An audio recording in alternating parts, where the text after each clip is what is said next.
aussi on dit que c'est sous l'impulsion de l'Amérique, c'est-à-dire pas de Trump mais de l'Amérique. Donc que ce soit Trump ou Biden, c'est l'Amérique. Et que Trump réélu, pour nous, pour les Africains et pour le monde, c'est une leçon importante de démocratie et de témérité pour dire qu'il ne faut jamais lâcher prise. C'est-à-dire la détermination, ça paye toujours. La détermination et le travail payent. Et beaucoup ne pouvaient pas imaginer, voir, surtout beaucoup en Europe, et les gouvernements européens en particulier, ne pouvaient pas s'imaginer que Trump revienne parce qu'il n'en voulait pas, parce qu'il a des positions souvent assez très favorables à l'Union européenne. Mais ce n'est pas leur volonté qui compte, c'est la volonté du peuple américain, comme pour dire, Trump est président des États-Unis. La première chose pour Trump sera de défendre les États-Unis, de défendre, ou du moins de faire recouvrer aux États-Unis sa grandeur. Et ça, ce n'est pas moi qui l'ai dit, c'est Trump qui l'a dit. Et la grandeur des États-Unis, ça ne passe pas par la RDC. La RDC pour les États-Unis pourrait s'avérer être ce qu'on dirait un détail de plus.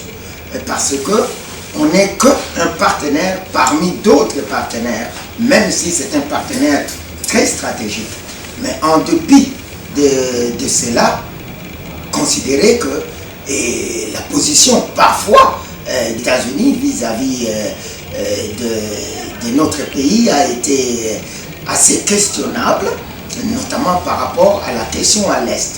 Et si demain la RDC ne fait rien pour changer la donne en termes de rapport de force sur le terrain, ne vous attendez pas à ce que Trump vienne pour travailler à notre place, et encore moins lui. Et parce que Trump pourrait être un président du genre qui pourrait encourager les forces vives à se prendre en charge. Parce que vous savez que c'est quelqu'un qui n'a pas beaucoup d'estime et de considération pour les chefs d'État africains. Dans la mesure où lui ne peut pas comprendre qu'on ait des chefs d'État républiques, mais qui sont là à malmener leur population, à ne rien faire pour défendre leur population ou faire développer, faire avancer leur pays, sinon que leur propre cause individuelle. Donc si quelqu'un pense que le retour de Donald Trump au pouvoir sera ou pourrait être un avantage pour un quelconque chef d'État africain, là il se trompe. Parce que je viens de le dire, je pense que si quelqu'un pourrait en tirer bénéfice, ce ne sont pas les chefs d'État africains dont leur gestion et de leurs États respectifs et ce qu'elle est. Mais par contre, il peut donner de l'eau au moulin de nos sociétés, c'est-à-dire la société civile, c'est-à-dire les mouvements citoyens, les mouvements de contestation même par rapport au pouvoir établi en Afrique. Donc ne nous leurrons pas sur cette question. Non, nous n'avons rien à gagner en faveur de cette élection. Mais par contre, le gouvernement congolais, puisque c'est de lui que vous parlez, doit être conséquent. Parce que M. Trump ne sera pas tendre envers eux. Il n'est pas du genre, c'est pas un applaudisseur. C'est quelqu'un qui pense qu'il a tout eu dans la vie et il pense que tout le monde doit se battre, mais lorsqu'on est en tête d'un État, il y a des choses qu'on doit faire et d'autres qu'on ne doit pas faire. Et la première chose à faire, c'est défendre cet État, défendre les intérêts de votre pays. Et vous entendrez Trump ne parler que de l'Amérique et de la grandeur de l'Amérique. Et c'est ce que Trump pourrait demander au président africain et particulièrement au pouvoir de Kinshasa, dans la mesure où il ne tolérera pas, et ce n'est pas à lui de nous dire ce que nous devons faire ou que nous ne devons pas faire. Mais par rapport à nos relations avec les États-Unis, les États-Unis de Donald Trump, il faudra être très très très prudent et ne pas se leurrer, comme je disais, parce que je crois que il pourrait surprendre beaucoup dans le sens de pouvoir ne pas trop respecter notre pouvoir comme les autres pouvoirs en tête des États africains. Non, non, je viens de le dire. Ce n'est pas à Donald Trump. C'est ça le discours de Donald Trump. C'est-à-dire que tout le monde doit faire sa part, doit faire son travail. Pour Trump, lui, et vous voyez, c'est lui qui est présumé être le chef de la diplomatie dans son gouvernement qui va venir. Lui, c'est quelqu'un qui, dorénavant, il dit les Américains ne doivent pas, ou l'Amérique ne doit plus être le gendarme du monde. C'est-à-dire, faites ce que vous devez faire. Mais dans le cadre de la coopération, de la collaboration entre États et de l'ingérence utile de la communauté internationale dans les affaires d'autres États, de ce côté-là, je pense qu'ils risquent d'être assez durs encore avec le gouvernement congolais. Parce que tous les États du monde, à commencer par les Nations Unies, qui regroupent, qui rassemblent les États dans le monde, ont dit au gouvernement de Kinshasa, c'est votre responsabilité de sécuriser votre pays et de sécuriser vos populations et d'assurer votre développement. Tous les États du monde l'ont dit. Les Nations Unies, par la bouche du numéro 1 de cette institution, la première internationale, ont dit tous que la responsabilité revenait aux Congolais.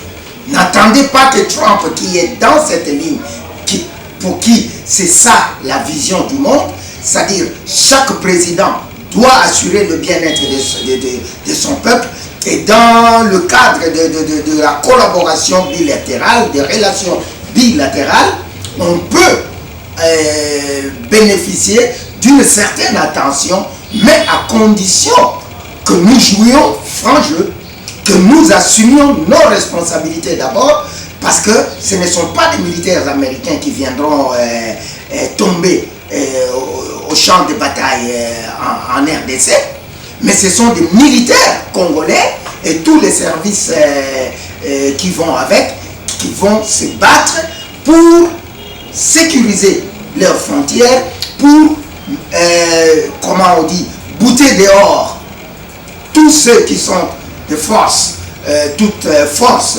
indésirable dans notre pays, et ça, il y en a. Mais je répète, cela revient de la responsabilité première du gouvernement de Kinshasa et de ses mécanismes appropriés, notamment les forces de défense et de sécurité. N'attendez rien de M.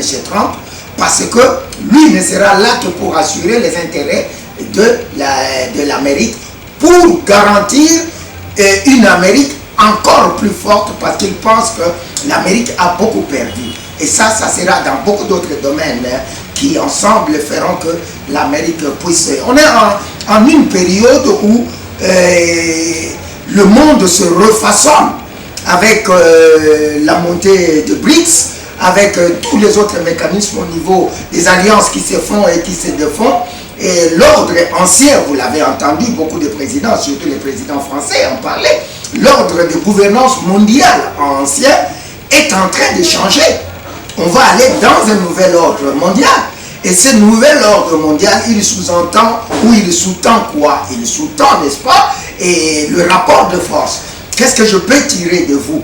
Mais si les États-Unis pensent qu'ils se sentent mieux avec le Rwanda, parce qu'ils sont ensemble, ils n'arrêteront pas leur rapport, parce qu'il faut plaire aux beaux yeux de Congolais. Si vous ne vous assumez pas vous-même. C'est pour vous dire, agir pour y mettre fin en ces temps-là. Et si vous pensez qu'on peut ou qu'on va inventer la roue, eh bien on se trompe. En interne, pour commencer, nous devons être unis, solides et appuyer tous comme un seul homme, comme une nation. Quelles que soient les querelles que nous avons en interne, nous devons être unis sur une question, l'intégrité de notre territoire national. Mais pour que cette unité soit, et qu'elle soit consolidée, il n'y a qu'une voie, c'est il faut la stimuler. Mais pour la stimuler, il faut qu'une initiative soit prise. Mais qui prend cette initiative? C'est le numéro 1 d'entre nous. Et ce numéro 1, c'est le président de la République, Félix Tshisekedi. Et c'est à lui donc de s'assumer, de prendre la situation à bras le corps et de comprendre qu'il n'y a pas deux solutions pour sauver notre pays, à moins qu'on ait autre chose à l'esprit. Mais sinon, la seule voie, la première, c'est d'abord de créer un front commun à l'interne autour de lui. Parce que, qu'on ne se leurre pas, il n'y a pas deux chefs d'État dans notre pays, il n'y en a qu'un. Et la responsabilité de sécuriser et de veiller aux intérêts des Congolais et de la nation congolaise incombe à Félix Tshisekedi.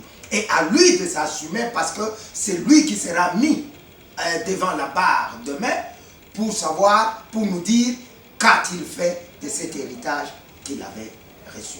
Je pense d'abord que ça c'est du simplisme où on sait c'est quoi gérer une nation, c'est quoi être responsable d'une nation, où on ne le sait pas. Et ce ne sont pas de beaux français, de belles formulations, de tout ce théâtre que nous voyons. Nous l'avons dit, Alerte a dit à plusieurs reprises, ce processus de Luanda seul n'apportera aucune solution au problème que nous avons. Nous l'avons démontré. Nous avons dit comment, dans le communiqué, même la ministre des Affaires étrangères, ou qui a induit la première ministre en erreur, n'a pas su interpréter un communiqué qu'elle-même a signé. C'est incroyable le dernier communiqué de Luanda, où vous voyez clairement que comment on appelle, Kagame n'est pas avec vous dans ces communiqués, c'est-à-dire le Rwanda n'est pas avec vous. Mais vous venez, vous dites à la face du monde, non, Kagame a pris l'engagement, il va quitter. Et au lendemain, il vous flanque à la figure une position contraire à celle que vous avez inventée. Et aujourd'hui, il y a quelques heures, sinon quelques jours, la ministre des Affaires étrangères était encore à Goma. Ils y étaient pourquoi? Pour le lancement du mécanisme du cessez-le-feu. Mais le cessez-le-feu, il est où? Ça, c'est le vrai problème qu'on a. Le cessez-le-feu, vous le voyez où? Parce que nos populations à l'Est continuent de mourir.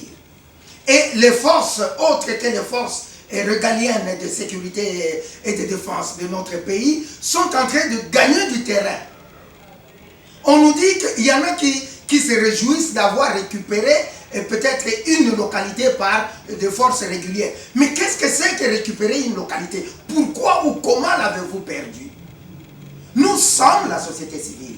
Nous sommes au courant de tout ce qui se passe. Mais il y a tellement de spéculations à l'officiel. Vous voyez un porte-parole du gouvernement qui vient vous raconter parfois des choses qui sont totalement à l'opposé de la réalité. Et ça, c'est devenu même à la mode d'ailleurs.